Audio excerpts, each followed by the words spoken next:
Première question, quelle est la nature de cette réaction?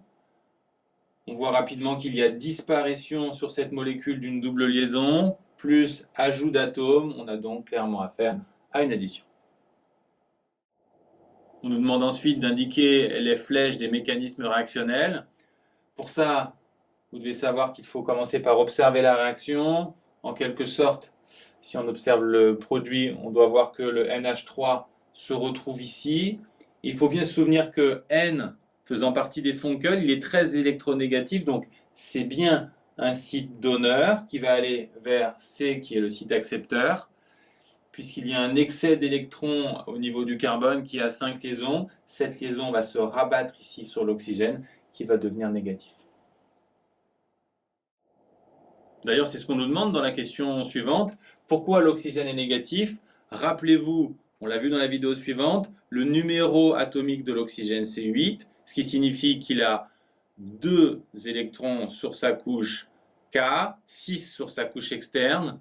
Or ici, il en a 2, 4, 6, 7 en propre, donc il en a un de plus, donc il est négatif. De la même façon, numéro atomique de l'azote 7, 2 sur sa couche K, 5 sur sa couche externe. Ici, il en a 4 en propre, il lui en manque un, il est donc positif. On commence par vous demander ici la nature de la première étape de cette réaction. Si on observe les produits et les réactifs, on voit qu'il y a disparition ici d'une double liaison et que cette molécule récupère un atome H, disparition d'une double liaison, ajout d'un atome, c'est donc une addition. Et bien sûr, sur votre copie, vous rédigez ce que jusqu'à présent j'ai expliqué à l'oral. On termine bien entendu par la question subtile du chapitre, indiquer les flèches des mécanismes réactionnels. Alors, on observe les réactifs et les produits.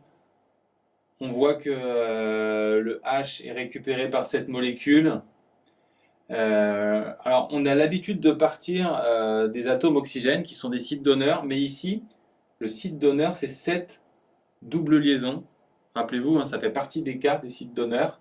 Et cette double liaison, elle va aller sur l'atome hydrogène, qui va se retrouver avec une liaison qui vient d'être formée, 2 liaisons, un atome d'hydrogène entouré de 4 électrons n'est pas stable, il ne respecte pas la règle du Dewey, donc cette liaison va se rabattre sur l'oxygène pour former cet ion, et donc on obtient ainsi cette réaction. Même question pour la deuxième étape. Si on observe le produit, on voit qu'en quelque sorte le OH vient se fixer sur le carbone, et puisque l'oxygène est clairement un site donneur qui va sur le site accepteur carbone, il n'y a pas de souci, ça se passe tout seul.